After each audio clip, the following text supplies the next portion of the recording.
नमस्कार दोस्तों। पिछले वर्ष जम्मू के रियासी शहर में तीर्थयात्रियों की हत्या की साजिश रचने वाला लश्कर-ए-तैयबा का आतंकी जिया-उर-रहमान उर्फ नदीम उर्फ अबू कताल उर्फ कताल सिंधी जिया बीते कल के दिन यानी कि रविवार को मारा गया। अगस्त 2008 के मुंबई हमले के साजिशकर्ताओं में जिया इसका नाम है। जिया उस हमले का जो मेन मास्टरमाइंड था वो यही व्यक्ति था। अगस्त इसके अलावा आपको ध्यान रखना है कि ये लश्कर-ए-तैयबा का संस्थापक जिया और वैश्विक आतंकवादी हाफिज सईद के भी घायल होने की खबर आ रही है और इसका इलाज जिया रावलपिंडी की एक हॉस्पिटल में, जो सैन्य हॉस्पिटल है, वहाँ पर इसका इलाज चल रहा है। लगातार काफ़ी सारे न्यूज़ चैनल पर दोस्तों इस बात पर लाइव डिबेट अभी वर्तमान समय के अंदर चल रही है। सो गाइस, यहाँ पे ध्यान रखिएगा कि जो ये कताल हाफिज़ है, जी हाँ, ये सईद का करीबी और रिश्ते में इसका भतीजा था और अबू कताल के काफिले पर शनिवार, जी हाँ, शनिवार और रविवार की रात करीब 1 बजे के आसपास पाकिस्तान में जो पंजाब प्रांत है, इसके पास जो झेलम नदी है, जी हाँ, झेलम में बंदूकधारियों ने इस काफिले के ऊपर क्या करा, हमला करा। जी हाँ, और उस वक्त वो गुलाम जम्मू कश्मीर से लौट रहा था और हमले में कताल और उसके सहयोगी वहीं पर ऑन द स्पॉट, जी हाँ, मारे गए, जबकि एक घायल को रावलपिंडी के सैन्य अस्पताल ले जाया गया और कताल और उसके सहयोगी की मौत की पुष्टि हो गई है। पर सैन्य अस्पताल में दोस्तों भर्ती घायल के हाफिज सईद, जी हाँ, ये होने का दावा किया जा रहा है।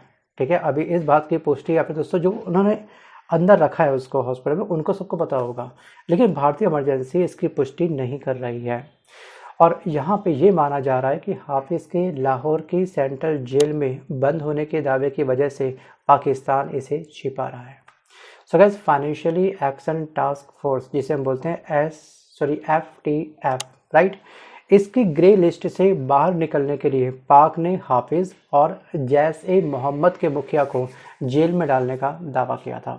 जून 2023, जी हाँ, ये वर्ष ध्यान रखिएगा, जून 2023 में हाफिज़ के घर के बाहर बड़े बम धमाके के बाद में उसके घर में होने की पोल खुल गई थी। तब पाकिस्तान ने उसे घर में ही नज़रबंद रखने की दलील दी थी।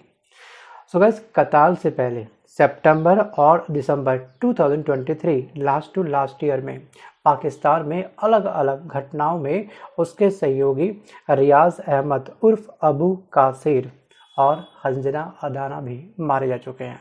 सो गाइस, लगातार दोस्तों टेररिज्म में, ठीक है, जो ये आतंकवादियों की जो संख्या है वो लगातार कम पे कम हुई है। आर्टिकल नंबर 370 हटने के बाद जम्मू कश्मीर में उनको लगा था कि फिलहाल बहुत एक डर का माहौल बन सकता है, लेकिन वर्तमान की सरकार ने काफ़ी उम्दा तरीके से, काफ़ी बेहतरीन तरीके से, जी हाँ, इस परेशानी को हैंडल किया। बीते कल के दिन ये जो कताल की मौत हुई है, ये आतंकवाद के सफाई में एक अहम भूमिका निभा सकता है, क्योंकि ये 43 वर्षीय अबू कताल लश्कर-ए-तैयबा का ऑपरेशन प्रमुख था। जी हाँ, जो भी लश्कर-ए-तैयबा के ऑपरेशन चलते हैं उनके लिए, जी हाँ, उस टास्क को जो भी व्यक्ति पूरा करते हैं, जब जो भी युवा पूरा करते हैं, ये उनकी हायरिंग करता था, उनको ट्रेनिंग देता था। और इसके अलावा ध्यान रखिएगा आप लोग, क्योंकि मास्टरमाइंड कभी भी हो ज़मीनी स्तर पर नहीं उतरता है, वो केवल कहीं और से बैठ करके अपने तमाम जो भी आतंकवादी जो लोग होते हैं उनको इंस्ट्रक्शन देता है। ठीक है, उनके साइड में, कानों में जो भी कम्युनिकेशंस का जो भी जरिया होता है उनके पास, जो मैसेज आएगा, ठीक है, जो इंस्ट्रक्शंस आएंगे वो उसको फॉलो करेंगे।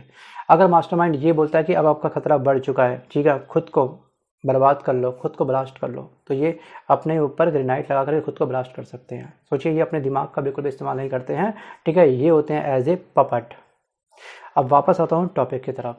सगैस 43 वर्षीय अबू कताल लश्कर-ए-तैयबा का ऑपरेशन प्रमुख था और उसके पास गुलाम जम्मू कश्मीर में आतंकियों के लॉन्च पैड की भी जिम्मेदारी थी। मतलब कि आतंकियों की संबंधित जो भी एक्टिविटी होंगी वो सब इसको क्या देगा, ये व्यक्ति अंजाम देता था। हायरिंग से लेकर के, ट्रेन से लेकर के टास्क को पूरा करवाने तक A to Z सारी जिम्मेदारी इसके ऊपर थी।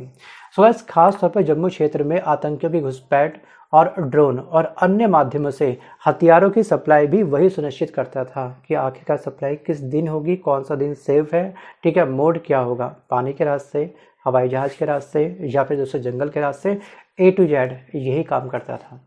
सो गाइस, यहाँ पर पिछले वर्ष 9 जून को PM नरेंद्र मोदी के तीसरे कार्यकाल की, ठीक है, शपथ ग्रहण समारोह था। आपको याद होगा उस दिन एक हमला हुआ था। जी हाँ, उस दिन कताल के निर्देश पर ही आतंकियों ने यहाँ पर कटरा के पास जो रियासी एरिया है, इस रियासी में तीर्थ यात्रियों की बस को इन्होंने निशाना बनाया था और कितनी बड़ी हानि हुई थी। आपको याद होगा कि 9 तीर्थ यात्री जी हाँ इस हमले में मारे गए थे और 1 दर्जन से अधिक घायल हुए थे। वहीं पर 1 जनवरी 2023, ये डेट भी आपको याद होगी कि 1 जनवरी 2023 को राजौरी के एक गांव में हमले का मास्टरमाइंड भी यही कताल था, जो बीते कल के दिन मारा गया।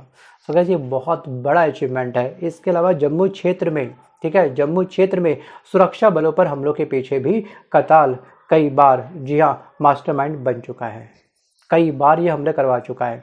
वहीं पर पुंछ व राजौरी क्षेत्र में उसका व्यापक नेटवर्क है, ठीक है, उसने बहुत लोगों को हायरिंग दे रखी है, अपना पूरा नेटवर्क फैला रखा है। बस ठीक है, जैसे ही ये उनको इंस्ट्रक्शन देता है वो लोग एक्टिव हो जाते हैं और उस घटना को या फिर उस टास्क को अंजाम देने में लग जाते हैं। सो गाइस, कताल के साथ ही पाकिस्तान निवासी सैफुद्दौला साजिद नाम है उनका, ठीक है, ये पुंछ राजौरी में आतंकियों के मुख्य हैंडलर थे दोनों। और जाहिर है कि कताल की मौत जम्मू कश्मीर में बसे कुछ जो आतंकवादी छोटे मोटे संगठन हैं, जी हाँ, अब शायद उसको समाप्त करने की दिशा में एक अहम भूमिका निभा सकते हैं। क्योंकि दोस्तों ध्यान रखिएगा कि सरगना की अगर मौत हो जाती है, मास्टरमाइंड की अगर मौत हो जाती है, तो उसको जो सीपे सलार होते हैं, ठीक है, जो उसके इंस्ट्रक्शन में चलने वाले उससे क्या होते हैं, पपेट होते हैं, कठपुतली होते हैं, उनका मनोबल अपने आप ब्रेक हो जाता है। सो बस आर्टिकल नंबर 370 हटने के बाद में हमें लगा नहीं था कि जम्मू कश्मीर में आतंकवाद इतनी आसानी से, ठीक है, खामोश हो जाएगा, शांत हो जाएगा या फिर नस्ते नाबूद हो जाएगा। दोस्तों वही हुआ है। तो अगर एक बात तो माननी पड़ेगी, वर्तमान सरकार ने 370 वहाँ पर हटा करके कहीं ना कहीं बहुत ही स्मार्ट डिसीजन लिया है। और ध्यान रखिएगा कि वहाँ पे विधानसभा चुनाव भी तरीके से संपन्न हुए थे, लोकसभा चुनाव भी काफ़ी तरीके से संपन्न हुए थे। जिस देश में या फिर जिस राज्य के दोस्तों चुनाव काफ़ी तरीके से संपन्न हो जाते हैं, तो आप ये मान सकते हैं कि वहाँ पे आतंकवादी जो एक्टिविटी थी उसमें गिरावट आई है। बट जम्मू और कश्मीर वाले एरिया में गिरावट बहुत स्पीड से आई है। सो गाइस, आज के इस वीडियो में बस केवल इतना ही। बट आपको क्या लगता है कि वास्तविक रूप से जी हाँ जम्मू कश्मीर की जो हालात हैं, जी हाँ, अभी जो नई सरकार वहाँ पे बनी है, ठीक है, उमर अब्दुल्ला की, जो लगातार बोल रहे हैं कि इसका पूरा टेक ओवर हमको दे दो, क्या वास्तविक रूप से हमारी केंद्र सरकार को पूरा टेक ओवर उनको दे देना चाहिए? क्या वो अभी जो हमारी नई सरकार है, क्या वो इतने कैपेबल है कि उनको केंद्र सरकार की आवश्यकता नहीं है? जी हाँ, कोई भी दोस्तों केंद्र शासित प्रदेश वगैरह होता है, ठीक है, वहाँ पर सेंट्रल गवर्नमेंट से उसको हेल्प की आवश्यकता पड़ती है, खासतौर पर डिफेंस। क्या जम्मू कश्मीर अकेले पे दम पर वहाँ के डिफेंस को संभाल सकता है? क्या वो आतंकवाद से मुकाबला कर सकता है? लगातार हर बार दोस्तों विधानसभा सत्र के अंदर, जी हाँ, जम्मू कश्मीर की सरकार के द्वारा यही मांग उठाई जा रही है कि हमें प्लीज़ इंडिविजुअल राष्ट्र बना दो, हम खुद अपना देख लेंगे, बस हमको एक फिक्स बजट आप दे दो, उस बजट के अंदर, उस खर्चे के अंदर अपनी पूरी की पूरी अर्थव्यवस्था को संभाल सकते हैं, चाहे वो डिफेंस हो, रोजगार हो या फिर दोस्तों कोई अन्य काम ही क्यों ना हो। बट दोस्तों मेरा मानना ये कि अभी शायद इनकी जल्दबाजी होगी, क्योंकि अभी जम्मू कश्मीर में 100% आतंकवाद समाप्त नहीं हुआ है, दहशत अभी भी बनी हुई है, ठीक है, बस 1-2 आतंकवादियों के मर जाने से या फिर उनकी डेथ होने से, ठीक है, तुरंत खुद को एक नया राष्ट्र घोषित कर देना या फिर दोस्तों अपना अलग से हम लोग संभाल लेंगे, ये कहना मेरे पॉइंट ऑफ व्यू से गलत है।